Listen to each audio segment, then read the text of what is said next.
વચનામૃત સારંગપુર 10. સ્વામિનારાયણ રે સંવત 1877 શ્રાવણવદી 14ને દિવસ શ્રી મહારાજ સર્વે સંતનું મંડળ લઈને ગામ કુંડળથી ચાલ્યા. તે વાટમાં ગામ ખાંભળે આવ્યા ને ત્યાં પીપરના વૃક્ષ હેઠે ઉતર્યા. પછી તે ગામના માણસે ઢોલિયો લાવીને તે ઉપર પધરાવ્યા અને તે સમયે શ્રી મહારાજે સર્વે શ્વેત વસ્ત્ર ધારણ કર્યા હતા ને પોતાને ચારે કોરે સાધુ તથા દેશ દેશના હરિભક્તની સભા બેઠી હતી અને સાધુ કીર્તન ગાતા હતા. તે કીર્તન રખાવીને શ્રી મહારાજે તે ગામના માણસ આગળ વાત કરી જે આ સંસારને વિશે ધર્મવાળાને અધર્મી એ બે પ્રકારના માણસ છે. તેમાં ધર્મવાળા જે માણસ હોય તે ચોરી તથા પરસ્ત્રીનો સંગ તથા ચાડી ચુંગલી એ આદિક જે સર્વે પાપનો ત્યાગ કરીને ને પરમેશ્વરથી ડરીને ધર્મ મર્યાદામાં ચાલે છે. તેનો સંસારમાં જે પોતાના કુટુંબી હોય અથવા કોઈ બીજા હોય પણ તે સર્વે વિશ્વાસ કરે ને તે જે બોલે તે વચન સૌને સત્ય જ ભાસે.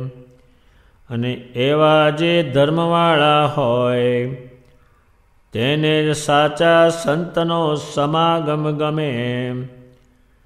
અને જે અધર્મી માણસ હોય તે તો ચોરી, પરસ્ત્રીનો સંગ, મદ્યમાસનું ભક્ષણ, વટલવું, વટલાવવું એ આદિક જે સર્વે કુકર્મ તેને વિશે જ ભરપૂર હોય ને તેનો સંસારમાં કોઈ વિશ્વાસ જ કરે નહીં ને એના સગા હોય તે પણ કોઈ એનો વિશ્વાસ ન કરે.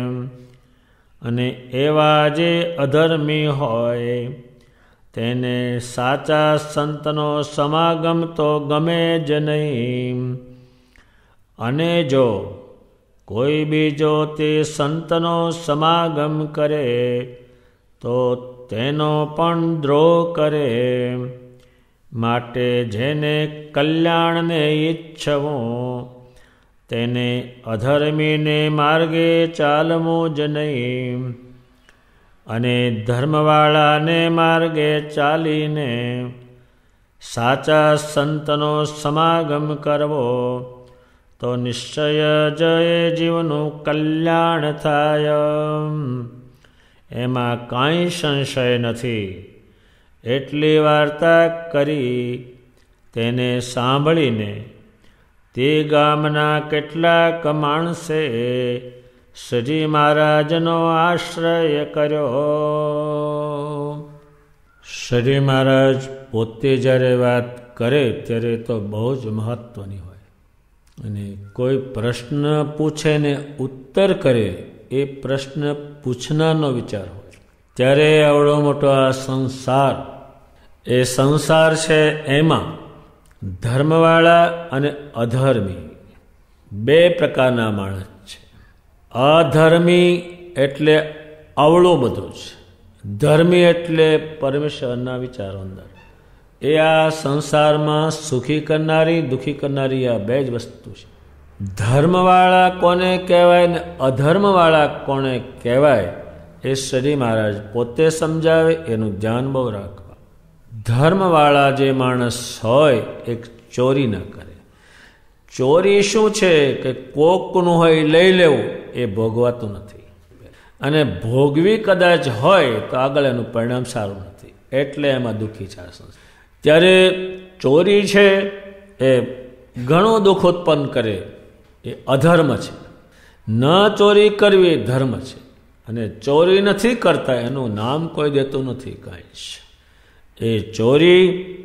અને બીજું પર સ્ત્રી છે.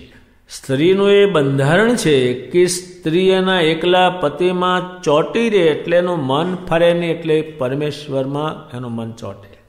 એટલે જે સ્ત્રી પર સ્ત્રી છે એનો સંગ કરો તો એમાંથી કાંઈ નીકળવાનું નથી, ઉપાધિ વધવાની છે. એ ગોઠવણી કરેલી છે. એ તો રામાયણ આખી એના પર ઊભી છે.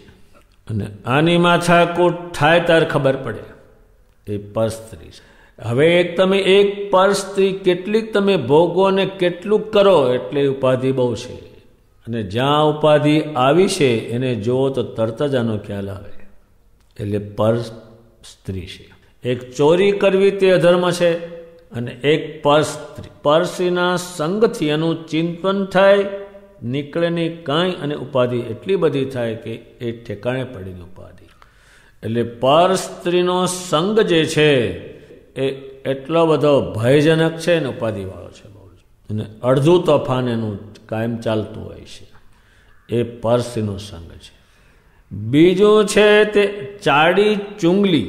ચાડી એટલે આનું કહેલું પહેલાંને કહેવું, પહેલાંનું કહેલું આનું કહેવું, એટલે અથડામણ ઊભી થઈ જાય, વચમાં પેલો આવે. ચાડી એટલે એનો સીધો અર્થ એક વાત એને પેલી કે આમ કહ્યું આમ એનું હામાનું કે, એ વાત પહેલાં હામાને કહે આવે. હામો જ્યારે કે એ આને કે, અને એવું કે આ તને આમ કહેતો હતો, તને ગાળો કહેતો હતો ને આમ કહેતો, હવે એ શું કરતી હતી એની મૂછો ખેંચી નાખું, એનું જીબડો એ જે બોલે તે પહેલાંને કહે આવે. એ બારાની છે, ઓછું નથી એ તે. અને પછી જ્યારે આવે ત્યારે પેલો આવે કે કીધું કોણે, કે આણે કીધું, ત્યારે એને ઉપાધિ આવે. એ અધર્મ છે. એ નહોતું કહેવાનું ને એકાબીજાનું કીધું. એ ચાડી ચુંગલી છે એ એટલી બધી છે, આમ 16 આની છે. એ અધર્મીના મોટા લક્ષણો છે.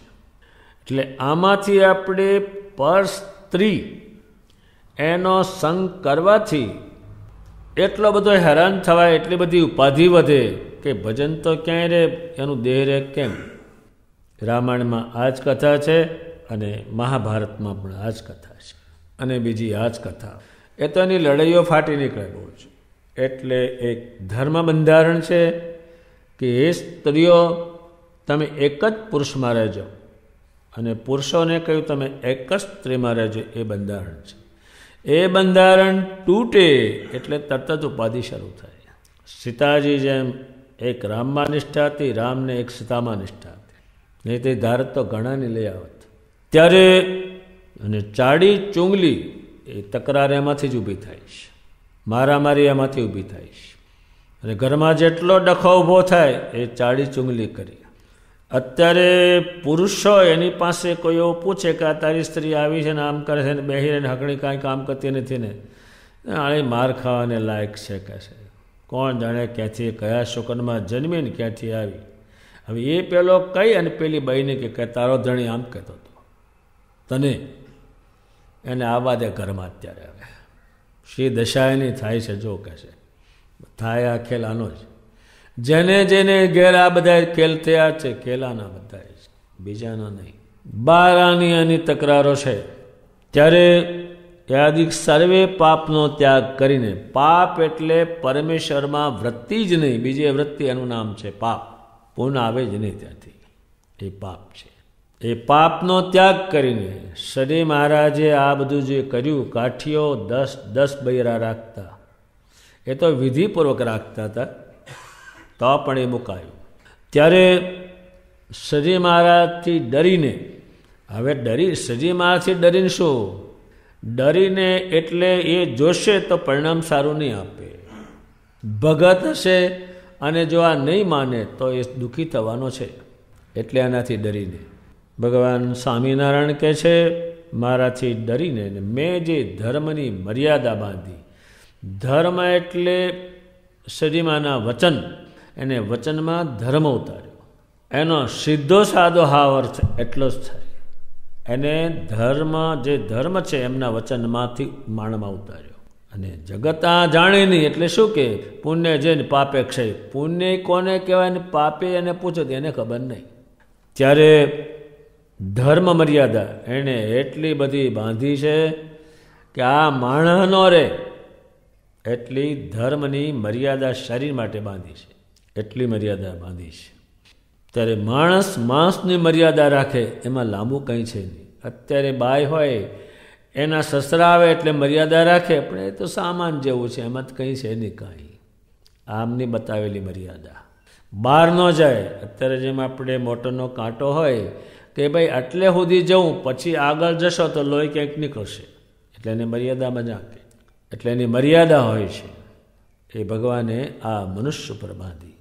ધીમે ધીમે સમજતા સમજતા શરીરમાંના મર્યાદા પ્રમાણે દેહ ચલાવો, એ દેહનો વિશ્વાસ બહુ કરે. ત્યારે અને જે એ બોલે તે સત્ય મનાય, કારણ કે ભગવાનની વાણી કે તમને એ સત્ય. હવે અધર્મની વાણી કે ત્યારે એનો કોઈ વિશ્વાસ ન કરે, આ વાણી ખોટી છે. શરીરમાંને જે વાણી છે એ વાણીને તમે પાળો એટલે તમારો વિશ્વાસ કરે બધા. અને જે વચન બોલે તે સત્ય મનાય. હવે એ શરીર મારે જે તૈયાર કર્યા છે અને લાખો માણસને ધર્મ મર્યાદામાં રાખ્યા અને એનો બધાએ વિશ્વાસ કર્યો. એ જે કંઈ સત્ય માને એ ધર્મવાળા માણસ, અને એને જ સાચા સંતનો સમાગમ કરે. સાચા અને ખોટા એ મુક્તાનંદ સ્વામી લખ્યા છે. હવે સાચા જે સંત છે એ સાચા જે સંત તેનો સમાગમ ગમે. કોને? ધર્મિષ્ઠને ગમે. અત્યારે જેમ કોઈ 105 તાવ ચડે તેને લાડવા ના ગમે, પણ શરીરનો મજબૂત હોય તો દહ ખાઈ જાય. એમ આ અધર્મી બધું ઊંધું છે એને સાચા સંતનો સમાગમ ન ગમે. હવે સદી મહારાજ જાણે છે ક્યાંક ક્યાંક સાધુ ગયા છે તો અધર્મી માણસોએ ગામમાં પ્રવેશ કરવા દીધો નથી, એ અધર્મી હતા. અને જે ખોટા સાધુ હતા એણે પેલું બંભેરણી કરી હોય કે આ સાધુ તો આવા છે ને દારૂની નિંદા કરે ને આની નિંદા કરે ને આની નિંદા કરે ને બીજો બૈરું લાવે એની નિંદા કરે. એ તમે રાજા કહેવાઓ, તમે આવા કહેવાઓ, એ નિંદા તમને ગમશે કે ના? તો એ દાખલ નહીં થવા દેવાના. એ દાખલ થવા દેતા નહોતા. અને આજ પણ એ રે સાચા સાધુનો સમાગમ ન ગમે. અધર્મીને ધર્મીની વાત કરી, આપણે એનું ધ્યાનમાં રાખવાનું. જેટલું એ પડાય એટલું કિંમતી શરીર બહુ બને, એનું વચન કિંમતી બહુ બને. અને જે અધર્મી માણસ હોય તેને ચોરી કરવી એ તો રાજના ભયે કરીને કરતા નથી, નહીંતર 15 આની છે. રાજનો પેલો ભય છે એટલે નથી કરતા. જો રાજનો ભય છૂટી જાય તો કોઈ પાસે કંઈ રહે જ નહીં ને. અને શરીર મારના વખતમાં તો નડી લડાઈઓ ચાલે, એકાબીજાને લઈ આવે, એમાં મરે, ઘાયલ થાય, પછી એનાથી હકે જીવાય નહીં. એ ચોરી કરે. એક ભગત હતા, તે શરીર મહારાજ સમયો ગઢપુરમાં કરતા હતા, ત્યાં એ ભગત જવા તૈયાર થયો. તેની માએ કહ્યું તું ત્યાં જાશો, બાજરો લણવાનો તૈયાર થયો છે, કોક લણી જશે અને જોડે ભાવરનું ગામ છે, પણ કે મહારાજે તેડાવ્યો છે એટલે સમયામાં જવું જ છે મારે. એટલે સમયામાં રહ્યો ત્યાં. પણ એના ખેતરમાં ચોર પડ્યા 1500, અને માથી લે રાતના હાંચવા જઈ શકાય નહીં. તો ચોર પડ્યા એટલે ભગવાને એક સ્વરૂપ ધારણ કરી બીજા પાર્ષદો લઈ અને ત્યાં પ્રગટ થયા ખેતરમાં. અને એટલો બધો ભય ઉત્પન્ન થયો તે 15 જે ભાવરો હતા એ બાજરો લણેલો ગાહડીઓ બાંધેલી તે મૂકીને ભાગી ગયા. સવારે એની માં ખેતરમાં ગઈ ત્યારે જોયું તે નરા ડુંડા તો નહીં. એ કહેવા માંડી, અરે રે રે આ છોકરો ત્યાં ગયો, સ્વામિનારાયણના સમયો કરવા ગયો, આ ડુંડા કોક લઈ ગયું, હવે શું ખાવું 12 મહિના સુધી, એમ ચિંતન કરે છે અને ખેતરમાં ફરે છે. ત્યારે ખેતરની વચ્ચે એને 15 ગાહડીઓ જોઈ બાંધેલી. આ શું? કોઈ માણસ મળે નહીં, ના ગાહાડીઓ બાંધેલી. ત્યાં ભગવાને શું કર્યું? આવે એ બાઈ ગાહાડીઓ ઘેર લઈ ગઈ, પછડી હોતું. પછી ભગવાન સ્વામિનારાયણ એક ગામ સંસરવા નીકળ્યા, ભાવરના ગામમાં.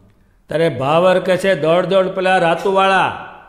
એને જોયેલા ને એ જ મોઢું બતાવ્યું ને, આ રાતુવાળા. પછી ભગવાનને આડા ફરી વળ્યા કે બીજું તો કાંઈ નહીં, ડુંડા તો એના હતા એ લઈ ગયા, પણ પછડી તમારી આપો. ભગવાન કે બ્રાહ્મણ હતા, ગઈ ત્યાં હવે સંભાળશો જ નહીં કે હું આમાં મેળવું. આખી રાત ધક્કા ખાધા. ત્યારે ચોરી, પર સ્ત્રીનો સંગ. અત્યારે રાવણનો તિરસ્કાર શેને કારણે? એની સ્ત્રી હતી એ મૂકી, બીજું નવું એમાં સ્ત્રી નવી કંઈ વસ્તુ એમાં નહોતી એકાબીજામાં, પણ એ સીતાજીને એને રાણી બનાવી હતી. અને સીતાજીનો જે નિર્ણય હતો, જે એક જ પતિ રાખવા, અને એની સામે પણ જોઈને હજી દુનિયામાં એમ કહેવાય છે કે શું એવું થયું કે રાવણ એની પાસે જઈ શકતો નહીં. એ બીજી વસ્તુ છે. પણ પર સ્ત્રી આવી એટલે ઉપાધિ આવી. મધમાંસનું ભક્ષણ, મધ્યમાંસ એટલે દારૂ પીવો એટલે શરીર ખલાસ, એ કિંમત જ નહીં કોઈ. અને જ્યાં જ્યાં એ દાખલ થયો છે ઘરને નવરું કરી મેળ્યું છે, અધર્મ આવ્યો એટલે. અને માંસ ખાધું એટલે જે ભગવાને જેને દેહ આપ્યું છે અને એમાં એને સંતોષ માનવા માટે આપ્યું છે, એ દેહ એણે લઈને ખાઈ નાખ્યું. એ ખાઈ નાખ્યું એટલે એ અધર્મ આવી ગયો. હવે એનો કોઈ વિશ્વાસ નહીં કરે.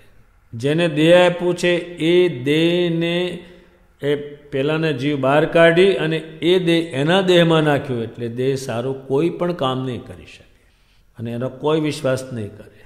ત્યારે પછી વટલવું. વટલવું એટલે કોઈ વિચાર એનો રહ્યો નહીં, ગમે તેનું ખાય, ગમે તેનું પીવે, એ વટલવું કહે છે. અને વટલાવવું.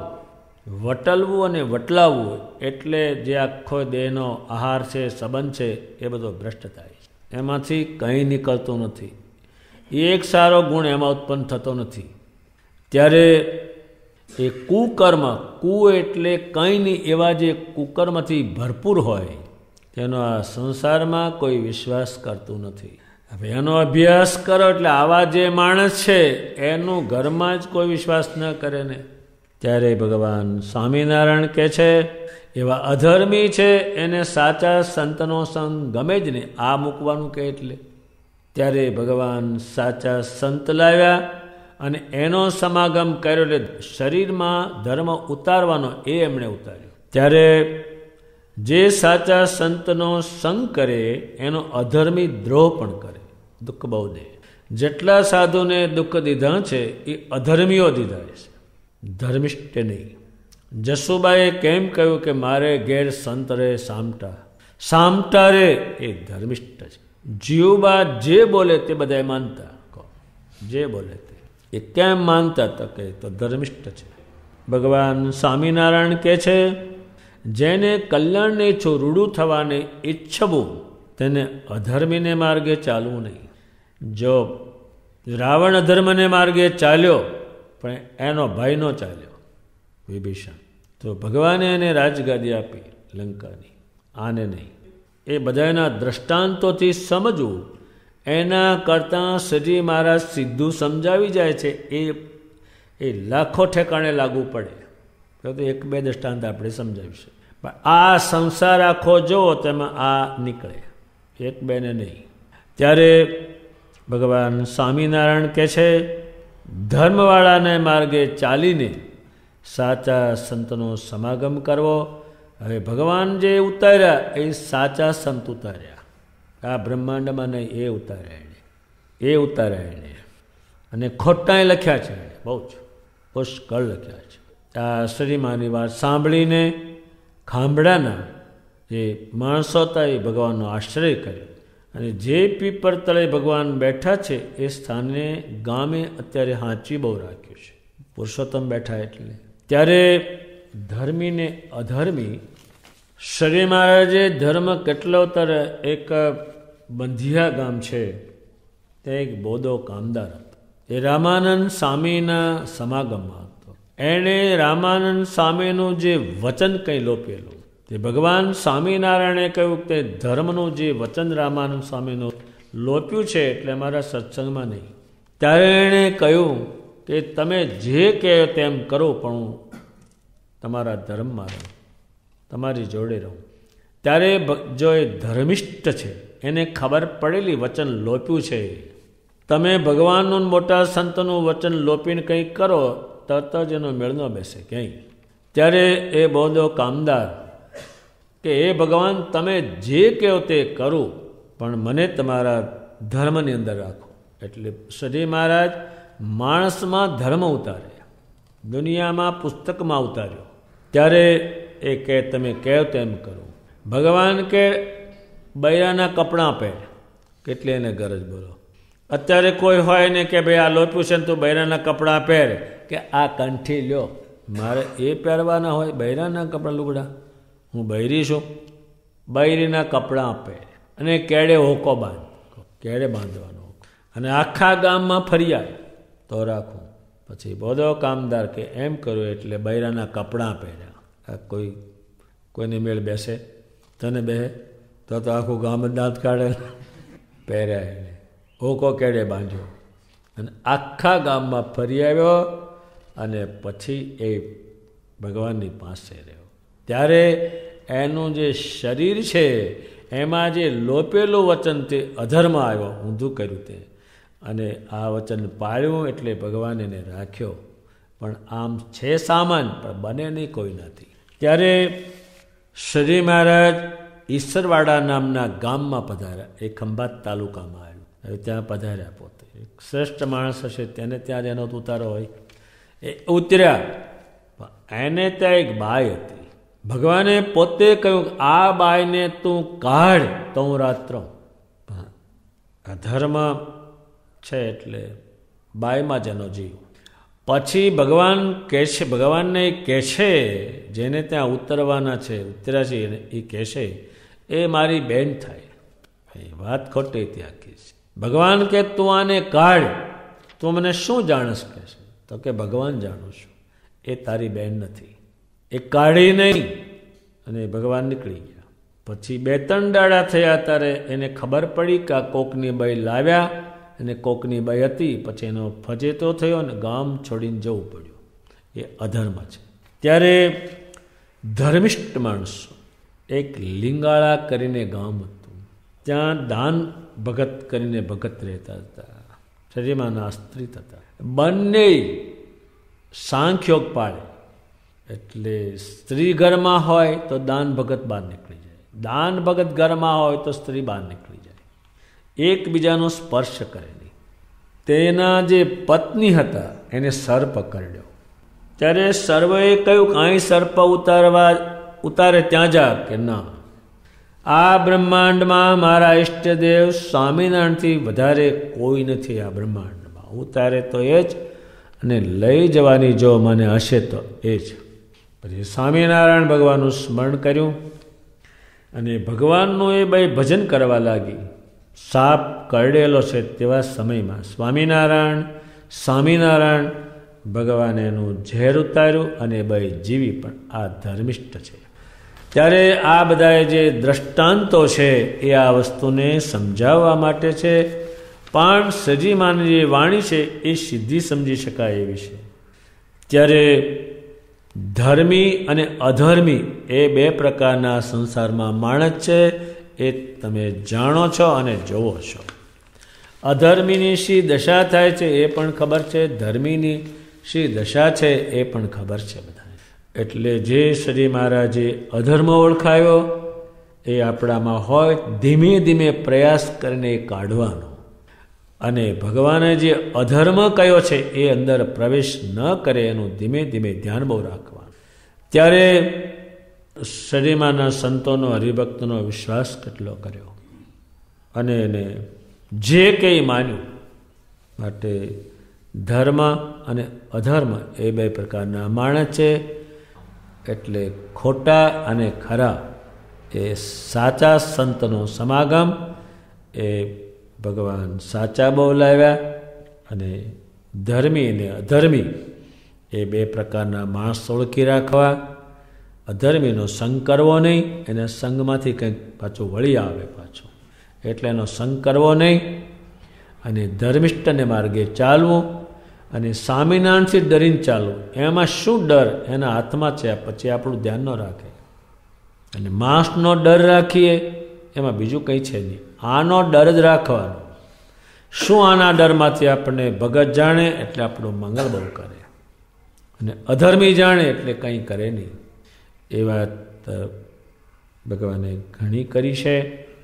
અને આ ભગવાનની વાણીને સમજાવતું નંદ સંતોએ લખાણ કર્યું છે, તેને પણ સાંભળીએ. શ્રી મહારાજે કહ્યું કે સાચા સંતનો સમાગમ કરજો. એટલે એ વિષયમાં મુક્તાનંદ સ્વામી સાચા સંતોના લક્ષણ જણાવે છે. સદગુરુ સાચા રે સેવો શુદ્ધ ભાવે રે, જેથી ટળે મનના વિવિધ વિકાર રે, જેને સંગે વાદે રે પ્રભુજી સંગે પ્રીતળી રે, ટળી જાય જાત વર્ણ અહંકાર રે, વર્તમાન પાંચ રે પલાવે દ્રઢ કરી રે, સંભળાવે હરિના ચરિત્ર પરમાયુદાર રે, એવું તે વિચારી રે સદગુરુ સેવજો રે, જેથી હરિ પામીએ પ્રગટ પ્રમાણ રે, ગુરુજીના વચન રે વિચારી યુર ધારજો રે, ટાળો તમે મોહ મમતા અભિમાન રે, મુક્તાનંદ કહે છે રે એવી રીતે વર્તતા રે, તેને યુરવાસ કરે ભગવાન રે. મુક્તાનંદ સ્વામી શ્રી મહારાજનું જે જ્ઞાન છે એ જ્ઞાનને પૂરું બંધ બેસાડવા માટે પણ એમના શબ્દે શબ્દે પણ અર્થો થાય છે. શ્રી મહારાજ જે આપણા ગુરુ છે એના વચન ઉર્મા ધારજો તો તમને મોહ મમતા ને અભિમાન ટળશે. આ બધા સાચા સંતનો ઉપદેશ છે અને એને કારણે કરોડો ભાઈ ભાઈ ધર્મિષ્ઠને માર્ગે ચાલી અને એ શ્રેષ્ઠ બન્યા. ત્યારે શ્રી મહારાજ સ્વયં જે બોલ્યા અને સ્વયં જે ઉત્તર કર્યો એ ઘણો કિંમતી છે. એટલે ધર્મિષ્ઠને કોને કહેવાય અને અધર્મિષ્ઠ કોને કહેવાય એ બંને વસ્તુ સમજી અને આપણામાં ધર્મના લક્ષણો ભગવાને બતાવ્યા તે ઉતારવાનો પ્રયત્ન કરતા જ રહેવાનો. એમાં શ્રીમાની પ્રસન્નતા ઘણી જ મળતી રહેશે અને એમ કહેશે કે સ્વામિનારાયણના ભગત કેવા સારા, કેવા ડાયા, કેવા બુદ્ધિશાળી. જે શ્રી મહારાજે પોતાના આસ્ત્રિતનો જે મહિમા કયો છે, પ્રશંસા કરી છે, એ પ્રશંસાને આપણે પ્રાપ્ત લાયક બનીએ એ આ શ્રી મહારાજના સમજાવેલા ધર્મ અને અધર્મીના લક્ષણોથી આપણે પૂરું જાણી મેળવું, એ પ્રશ્ન પૂરો થાય છે. પછી ત્યાંથી શ્રીજી મહારાજ પાછા સારિંગપુર પધાર્યા. પછી જીવા ખાચરના દરબારમાં ઉત્તરાદે દ્વાર ઓરડાની ઓસરીએ ઢોલિયા ઉપર વિરાજમાન થયા ને તે સમયે પોતે સર્વ શ્વેત વસ્ત્ર ધારણ કર્યા હતા અને પોતાના મુખારવિંદની આગળ મુનિ તથા દેશ દેશના હરિભક્તની સભા ભરાઈને બેઠી હતી. પછી શ્રીજી મહારાજ બોલ્યા, જે ગોલોક, વૈકુંઠ, શ્વેતદ્વીપ, બ્રહ્મપુર એ સર્વે જે ભગવાનના ધામ તેને બાર દ્રષ્ટિએ કરીને જોઈએ તો ઘણા છેટે છે, અને આત્મા દ્રષ્ટિએ કરીને જોઈએ તો એક અણુ જેટલું પણ છેટું નથી. માટે બાર દ્રષ્ટિવાળાની સમજણ છે તે મિથ્યા છે, અને આત્મદ્રષ્ટિવાળાની સમજણ છે તે સત્ય છે. અને જે સાધુ એમ સમજતો હોય જે મારા ચૈતન્યને વિશે ભગવાન સદાય વિરાજમાન છે, તે જેમ દેહમાં જીવ હોય તેમ મારા જીવને વિશે ભગવાન રહ્યા છે, અને મારો જીવ છે તે તો શરીર છે, અને ભગવાન તો મારા જીવના શરીરે છે.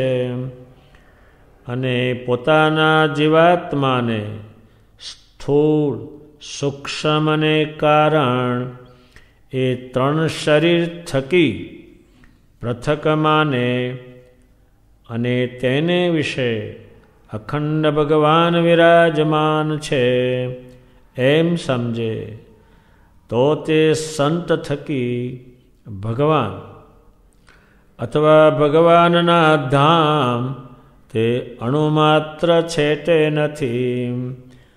અને એવી રીતનો જે સંત હોય તે તો જેવો શ્વેતદ્વીપમાં મુક્ત છે તે સરખો છે. અને એવા સંતનું દર્શન થયું ત્યારે એમ જાણવું જે મને સાક્ષાત્કાર ભગવાનનું દર્શન થયું. ને એવી સમજણવાળો જે સંત તે તો કૃતાર્થ છે. અને જેની આવી સમજણ તો આવી શકે નહીં. ને જો તે સંતના સમાગમમાં પડ્યો રહે ને તે સંત નિત્ય 5 ખાસડા મારે તો પણ તે અપમાનનું સહન કરે ને સંતનો સમાગમ મૂકી શકે નહીં. જેમ અફીણનો બંધાણી હોય તે તેને મૂકી શકતો નથી, તેમ એ પણ કોઈ રીતે સંતનો સમાગમ તજી શકે નહીં. તો જેવા પ્રથમ સંત કયા તે સરખો એને પણ જાણવો, અને જેવી પ્રાપ્તિ તે સંતને થાય છે તેવી જે સંત સમાગમમાં પડ્યો રહે છે તેને પણ થાય છે. શ્રી મહારાજ ખાંભળેથી નીકળીને સારિંગપુરમાં પધાર્યા અને તે જ દિવસે બીજી સભા કરી જ્યારે ભગવાન કંઈ બોલે ત્યારે તો બધાને વિચાર કરવાનો હોય, અને એ એવું બોલે કે જે કોઈ દિવસ જાણ્યું ન હોય એવું એ બોલે. ભગવાન સ્વામિનારાયણ કહેશે ગોલોક, વૈકુંઠ, શ્વેતદ્વીપ, બ્રહ્મપુર, એ જે મારા બધા ધામો છે એ 12 દ્રષ્ટિએ બહુ છટ્ટા છે. બીજી બધી માણસ આપણે જાત્રા કરી શકે, પણ આ બતાવ્યા તો કોઈ જઈ શકે એમ છે જ નહીં કોઈ. ત્યારે એ ધામ બધા જે છે એના ધણી સ્વામિનારાયણ છે. સ્વામિનારાયણમાં જ બધા ધામ આવી જાય છે. ત્યારે 12 દ્રષ્ટિએ કરીને તો કંઈ દેખાય એમ છે જ નહીં. ત્યારે શ્રીજી મહારાજ કે 12 દ્રષ્ટિવાળાની જે સમજણ છે એ ખોટી છે, અને આત્મદ્રષ્ટિવાળાની જે સમજણ છે એ સત્ય છે. હવે એમાં એમણે શું એમને કીધું? 12 દ્રષ્ટિવાળાની સમજણ અસત્ય છે અને આત્મદ્રષ્ટિવાળાની સમજણ સત્ય છે. હવે અહીંથી આપણે આ ભગવાન શ્રીજી મહારાજનું જે સ્વરૂપ હતું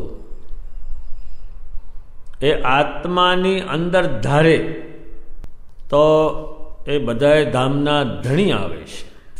ત્યારે મારા ચૈતન્યને વિશે, મારા આત્માની અંદર આ સ્વામિનારાયણ બેઠા છે એમ જે સંત સમજે, અને બીજું એમ સમજે કે જેમ દેહ છે એમાં જીવ છે એટલે હાલી ચાલી શકે, બધી ક્રિયા કરી શકે છે, એમ મારા જીવમાં સ્વામિનારાયણ છે એટલે એવા અલૌકિક યોગને પામે છે. અને મારો જીવ છે, શરીર છે, અને ભગવાન સ્વામિનારાયણ મારા જીવના શરીર છે. આત્મામાં ધારવાની વાત આવી એ તો ઘણી અલૌકિક આવી. કોઈ કે આત્મામાં ધારેલા હોય, બહાર તો ધારેલા પણ આત્મામાં ધારેલા. ગોપાળાનંદ સ્વામીના પરચા કહેવાઈ ગયા છે, પ્રકરણ પણ વંચાઈ ગયું છે. પણ એમણે જે કડાકા થયા, આખું બ્રહ્માંડ તૂટી જાય એવા કડાકા થયા. બધાએ કહે છે પલ્લય થશે, ત્યારે એ એમણે અનુભવ્યું, જોયું. એ શેને કારણે કર્યું? કે તો પુરુષોત્તમ નારાયણને કારણે કર્યું. બધાએ ધામમાં ગયા ને પાછા આવ્યા, શેને કારણે ગયા? તો કે આ સ્વામિનારાયણ ભગવાન પુરુષોત્તમને કારણે ગયા. નહીતર એક કોઈ વસ્તુનો મેળ બેસે નહીં, આ બ્રહ્માંડમાં બેઠેલો પણ નહીં. તો એ સંત થકી હું જરાય છેટો નથી. હવે આત્માની અંદર ધારવાના, હવે મોટા ભાગની એ ક્રિયા ના આવડે. હવે આ જો અત્યારે આ ભગવાને મંદિર કર્યા છે, જેટલા મંદિર કર્યા છે એ તમારે જોવા હોય તો આમ હાવ સહેલું જો આવડે તો, અને ન આવડે તો કહું બહુ. પણ આ કહે છે એમ કરો એટલે તરત જ થાય. હવે આપણો આત્મા જે છે એને થોડુંક આ દેહ છે એને થોડું મોટું બનાવવાનું, એમાં પ્રકાશ કરવાનો. કયું મંદિર જોવું છે? કે અમદાવાદનું મંદિર જોવું છે, એટલે તે જ થાય, આત્મા મોટો થાય. આપણે આ બાજુ હોઈએ, મંદિર સામે હોય. એ મંદિર અંદર આત્માની અંદર આવ્યું, પછી તમે મૂર્તિને પ્રણામ કરો, દંડવત કરો, પ્રાર્થના કરો. એ મંદિર જોવો, અને આખું મંદિર જોવો હોય ત્યારે વધારે આત્માને મોટો કરવાનો, અને સભા મંડપ જોવાનો, ધર્મ ધુરંધર આચાર્ય મહારાજના દર્શન કરવાના, સંતોના કરવાના, પ્રસાદીના રંગમોલના કરવાના. એ સામે અંદર જ આવે. હવે તમારે પગે લાગ્યા, પ્રાર્થના કરી, ભગવાન હવે હું જાઉં, તો કહે હવે જાઓ, તો આપણે રજા માગીએ, તો એ થઈ ગયું. હવે તમારે જોવું છે કયું મંદિર જોવું છે? કે ભગવાને ભુજનું મંદિર બાંધ્યું તે જોવું છે, પણ એને એક ફેર જોવું પડે. ફિલ્મ એમને ચાલુ ઉતર્યા કરે, એમાં કોઈ વસ્તુ ના ઉતરે, પણ એમાં કંઈ સામે વસ્તુ મૂકે ને ઉતરે તો એમાં ઉતરે, જોવું પડે ને. હવે ભુજનું મંદિર જોવું છે કે તો આત્માને ઘણું મોટું કરવાનો, તેજ કરવાનું, આપણે સામે હોય, આપણો આકાર સામે હોય, અંદર હોય, પાછો તેજની અંદર. એ આપણો આકાર તો આપણે જોયો છે, એટલે આપણને ખબર કે મારો આ આકાર છે, એટલે આત્માની અંદર આકાર ઉતારવાનો. એટલે મારે ભુજનું મંદિર જોવું છે, એટલે તે મંદિર લાવે, આખી ધર્મશાળા લાવે. પછી ભગવાને પધરાવેલી મૂર્તિને પ્રાર્થના કરે, પ્રણામ કરે, દંડવત કરે, પ્રદક્ષિણા કરે, નૈવેદ્ય ધરાવે, આરતી કરે, 5 રૂપિયા મૂકે ગલ્લામાં, દર્શન કરે અને બધી મૂર્તિઓને જોઈ, સંતોને પગે લાગે, બધી વસ્તુ જોવે અને પ્રણામ કરીને કે ભગવાન હવે હું જાઉં છું, આપની રજા માગું છું. એમ થયું. પછી તમારે ક્યાં જવું છે? તો કે હવે જવું છે વડતાલમાં. તો આત્માને મોટો બનાવી અને બધું અંદર ઉતારવાનું, અને પછી સ્વામિનારાયણ ભગવાનનું જે મંદિર છે આત્માની અંદર આવે, તેજમાં, એ જેવું છે એવું આવે. અને પછી એ મૂર્તિઓ બધીને પગે લાગવાની, પ્રાર્થના કરવાની. એ પ્રાર્થના કર્યા પછી બધાએ દર્શન કરવાના, દંડવત કરવાના, પ્રણામ કરવાના, પ્રદક્ષિણા કરવાની, નામ સ્મરણ કરવાનું, કીર્તન બોલવાનું, બધી પ્રસાદીની વસ્તુ જોવાની, હનુમાનજી ગણપતિના દર્શન કરવાના, મહાદેવજીના દર્શન કરવાના. પછી ગોપાળાનંદ સ્વામીની ધર્મશાળાના જે બિરાજતા ભગવાન ત્યાં દર્શન કરવા, આચાર્ય મહારાજશ્રીના દર્શન કરવા, સંતોના દર્શન કરવા. એટલું કહીને ભગવાનને કે હું રજા માગું છું, હવે આપ રજા આપો એટલે જાઉં, કે જાઓ એટલે જવાય. હવે તમારે ક્યાં જવું છે? કે ધોલેરા જવું છે. તો ધોલેરા એ આત્માની અંદર આગળ આવે, એ ભગવાને પધરાવેલી મૂર્તિઓ આવે, મંદિર આખું આવે, એમાં તમે અંદર જાઓ, ઠેઠ અંદર જાઓ અને એ મૂર્તિઓને પગે લાગો, પ્રણામ કરો, હાર પહેરાવો, સોનું પહેરાવો, પૈસા આપો. નૈવેદ્ય લઈ ગયા હોઈએ ત્યારે માનસી પૂજામાં ધરાવીએ, એ પ્રદક્ષિણા કરીએ, મંદિરને દંડવત કરીએ, પ્રસાદીની વસ્તુ જોઈએ, જગ્યાઓને જોઈ, એ બધું જોઈ અને ભગવાનને કે હવે હું રજા માગું છું, આપ મને રજા આપો તો હું જાઉં. એ જાઓ. એ થયું. આકાર અંદર ઉતારવાનો.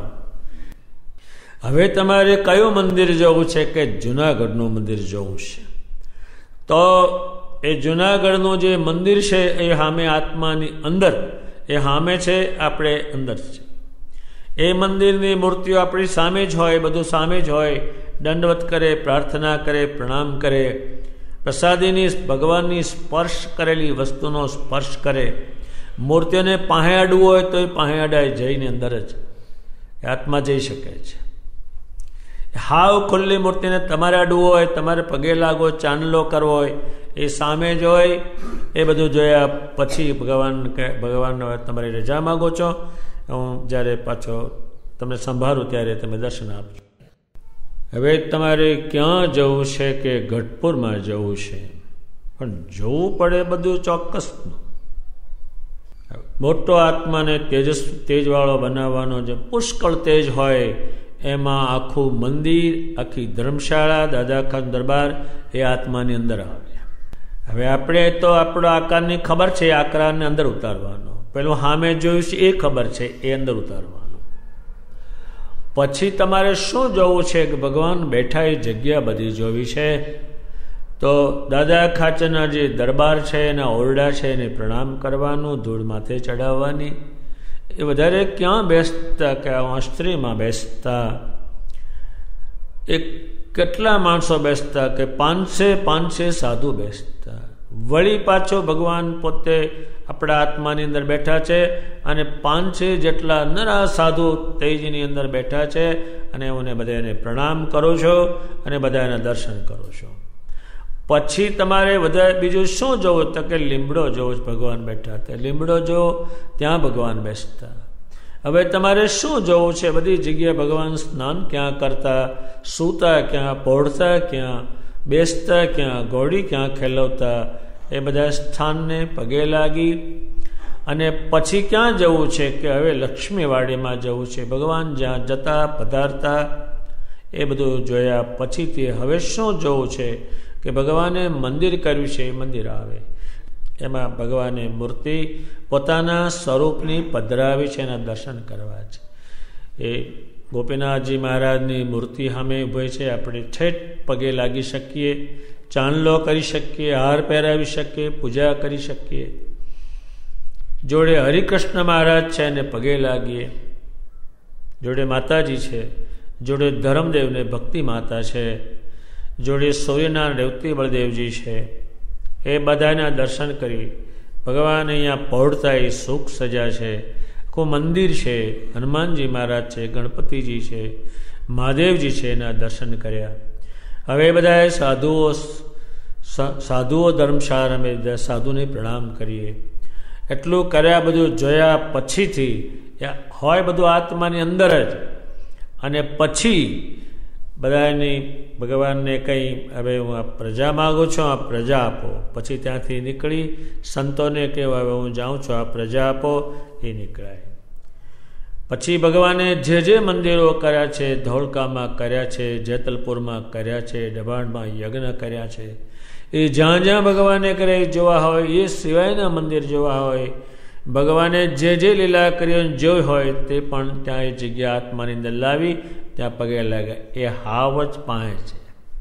અને ભગવાન અક્ષરધામમાં છે, એમને જોવા છે તો કે એમણે કહ્યું છે તો પુષ્કળ તે જ કરવાનું.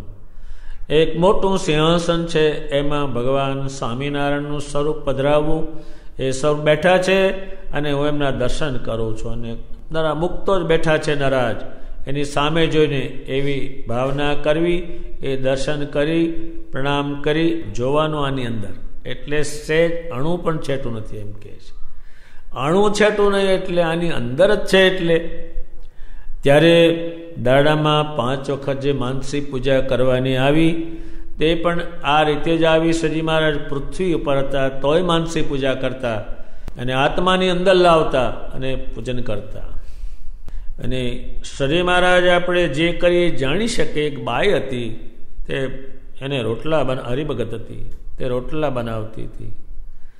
રોટલો એવો એક ફૂલીને સરસ થયો ત્યારે બાઈ કહે છે કે આ ભગવાન જમે એવો થયો છે. એટલું એ જાણી એટલે શરીરમાં રસ્તામાં એને મળ્યા.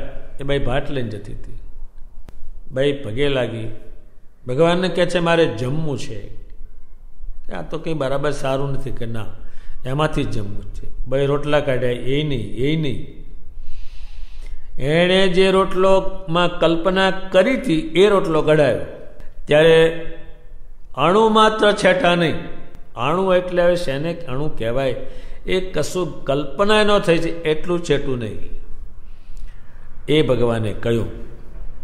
એવા અત્યારે આપણે ગોપાળાનંદ સ્વામી છે, મુક્તાનંદ સ્વામી, મુક્તાનંદ સ્વામી, એ અક્ષરધામમાં ગમે તેને મોકલી શકતા. એનું કયું કારણ હતું? કે એમાં પરમેશ્વર હતા.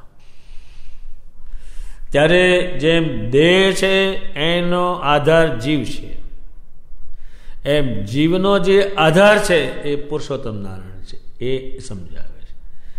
એટલે આપણી જે ભાવના છે શરીરમાં એ પણ સમજાવે કે સ્થૂળ શરીરમાંથી જીવ કાઢવાનો, સૂક્ષ્મમાંથી કાઢવાનો અને કાળમાંથી કાઢીને છેલ્લો અહીં ચોંટાડવાનો.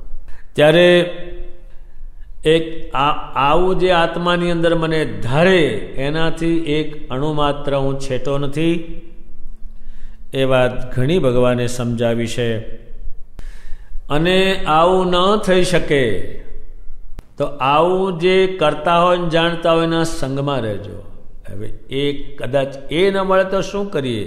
તો એમના ગ્રંથો છે, એના ઉપરથી ક્રિયા થઈ શકે. કે આવું બતાવ્યું છે. શ્રીજીમાના બી વચનો છે. તો એમ કે છે શ્રીજી મહારાજ કે જેમ અફીણનો બંધાણી હોય એ અફીણને છોડી શકતો જ નથી. ત્યારે એમ સમાગમ પણ છોડવા જેવો નહીં, એક વ્યસન પાડવું જોઈએ. ગોપાળાનંદ સ્વામી હજારો પરચા પૂર્યા. એનું કારણ આત્માની અંદર સજીમાં રાખતા અને ભજન કરતા અને 5 ખાસડા મારે તોય તમે રહેજો. આજે માણસ હમું કરવા જેલમાં મારે છે, પણ માણસ હમા કરવા મારે છે. પણ એ હમા કરવાની રીત બીજી અને આ રીત બીજી. ત્યારે સત્સંગની ગરજ રાખવાનું ભગવાન કહે છે. અને જેને પામવા માટે તપ કરે, જપ કરે, નદીઓમાં સ્નાન કરે, તો પણ જ્યાં સુધી આ કાળનો સંબંધ નહીં ત્યાં સુધી એ લાંબુ કંઈ કરી શકતા નથી. એટલે જ ભગવાન સ્વામિનારાયણની જરૂર પડે. એટલે આત્માની અંદર મેં જે તમને ક્રિયા બતાવી એ ક્રિયા ભગવાને સૌને બતાવી અને નાના મોટા કરી છે. ત્યારે આ પ્રશ્ન ભગવાને જે પોતે જ બધાને કહ્યો એ ઘણો અલૌકિક છે. અને આ જો સમજમાં આવે અને આ ક્રિયા કરીએ તો હાવ પાંચ છે. એમ ન આવડે તો પણ આમ બીજી કલ્પના કરીએ કે આમ આંખ ખુલ્લી હોય અને આત્મદ્રષ્ટિથી મંદિર ખેંચી લાવી, આત્મદ્રષ્ટિ જોઈન્ટ કરીએ તો સામે મંદિર આવે, સામે મૂર્તિઓ આવે, સામે સાધુ આવે, તો પણ એક બહારની અને અંદરની પણ એક ક્રિયા એક થઈ જાય. એ વાત સજી મહારાજે આમાં ઘણી સમજાવી છે. જે આ બધું ભૂલ્યા એનું કારણ શું? એનું કારણ આત્મામાં સજી મહારાજ ગયા તે.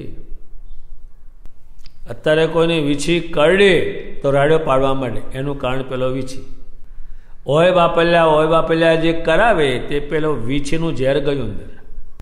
એમ આપણી અંદર સ્વામિનારાયણ જાય એટલે આ સ્થૂળ દેહ, સૂક્ષ્મ અને કારણ એટલે આ જીવ જે ભૂત પ્રેત થાય ને એને પડ્યું રહે એને કારણ કહેવાય. એક કારણમાંથી બંધે ને મૂળ કારણ આ બને સ્વામિનારાયણ. એ વાત સજી મહારાજે ઘણી રીતે સમજાવી છે અને ઘણી અલૌકિક સમજાવી છે. ભગવાનની મૂર્તિને ભૂલવી નહીં, આત્માની અંદર કાં તો બહાર, પણ એ ભૂલવી નહીં. આ ભગવાને અલૌકિક કરેલી વાત એ પૂરી થાય છે. એવી રીતે સાળીંગપુરનું 10મું વચનામૃત પૂરું થયું. સહજાનંદ સ્વામી મહારાજની જય.